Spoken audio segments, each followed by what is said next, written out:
پارہ ہائے صحف گنچ ہائے قدس، اہل بیت نبوت پہ لاکھوں سلام۔ آب تطہیر سے جس میں پودے جمیں، اس ریاض نجابت پہ لاکھوں سلام۔ خون خیر الرسول سے ہے جن کا خمیر، ان کی بے لوث طینت پہ لاکھوں سلام۔ حضور علیہ الصلوۃ والتسلیم کے اہل بیت کے بارے میں قرآن کی آیت تطہیر نازل ہوئی۔ انما یرید اللہ لیذھب عنکم رجس اہل البیت یطہرکم تطہیرا۔ اے اہل بیت، اللہ تبارک و تعالیٰ چاہتا ہے کہ تم سے گندگی کو دور کر کے تمہیں نہایت ہی پاکیزہ بنائے۔ اہل بیت کرام میں ازواج مطہرات حضرت علی رضی اللہ عنہ، حضرت فاطمہ اور دیگر صاحبزادیاں اور امام حسن اور حسین رضی اللہ تعالیٰ عنہم شامل ہیں، صلی اللہ تعالیٰ علیہ وآلہ واصحابہ اجمعین۔ اہل بیت کے بارے میں قرآن پاک میں بے شمار آیتیں نازل ہیں۔ نبی اکرم صلی اللہ تعالیٰ علیہ وسلم نے فرمایا، لوگو، میں تمہارے اندر دو چیزیں چھوڑے جا رہا ہوں، اللہ کی کتاب قرآن اور اپنے اہل بیت۔ ابو سعید رضی اللہ تعالیٰ عنہ فرماتے ہیں، تاجدار دو عالم صلی اللہ علیہ وسلم نے فرمایا، قسم ہے مجھے اس ذات کی جس کے قبض قدرت میں میری جان ہے، اہل بیت کے ساتھ جو بغض کرے گا اللہ اسے جہنم میں داخل کر دے گا۔ ابو غفاری رحمۃ اللہ علیہ نے ابو غفاری رضی اللہ تعالیٰ عنہ نے کعبے کا دروازہ پکڑا، جو مجھے پہچانتا ہے، ورنہ جان لو میں ابوذر ہوں۔ میں نے حضور علیہ الصلوۃ والتسلیم سے یہ فرماتے ہوئے سنا ہے، میرے اہل بیت کی مثال کشتی نوح کی طرح ہے، جو اس میں سوار ہو گیا وہ نجات پا گیا، اور جو پیچھے رہ گیا وہ غرق ہو گیا، صلی اللہ علیہ وسلم۔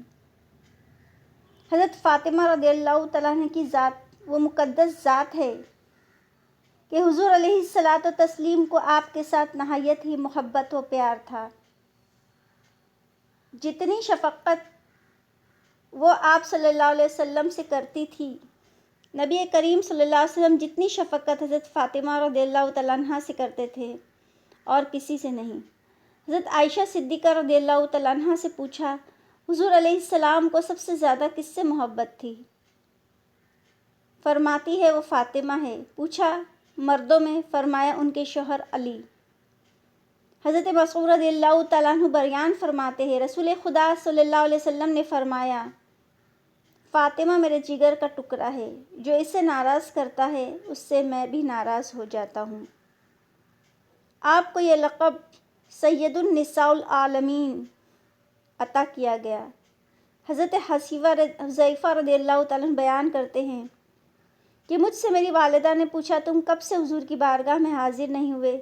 میں نے عرض کیا تو سخت ناراض ہوئی، اور میں فی الفور آپ کی بارگاہ میں پہنچ کر نماز مغرب آپ کی ابتدا میں ادا کرنے لگا۔ اپنے لیے دعا کی درخواست کی۔ میں نے مغرب کی ابتدا میں آپ کی ابتدا میں پڑھی، اور آپ مغرب کے بعد نماز ہی میں مشغول رہے، حتیٰ کہ عشاء کی نماز ہوئی۔ اس کے بعد گھر کی طرف میں روانہ ہوا، میں بھی ساتھ ہو لیا۔ راستے میں ایک شخص نے آپ کو بلایا، آپ سے سرگوشی کرنے لگا، اور آپ چلے گئے، اور پھر میں بھی آپ کے پیچھے چلنے لگا۔ آپ نے چلنے کی آہٹ محسوس فرما کر میری طرف توجہ کی اور فرمایا، حذیفہ کیا بات ہے؟ والدہ کی درخواست پر حاضر ہوا ہوں، اللہ تجھے اور تیری والدہ کو بخش دے، آپ صلی اللہ علیہ وسلم نے فرمایا۔ پھر میں نے فرمایا، تو نے راستے میں ملنے والے شخص کو دیکھا؟ عرض کیا ہاں۔ فرمایا، یہ ایک ایسا فرشتہ تھا جو پہلے کبھی زمین پر نہیں آیا، آج میرے رب کا سلام اور یہ پیغام لے کر آیا ہے کہ حسن اور حسین جنتی جوانوں کے سردار، اور حضرت فاطمہ رضی اللہ تعالی عنہا تمام جہانوں کی خواتین کی سربراہ ہے، صلی اللہ علیہ وسلم۔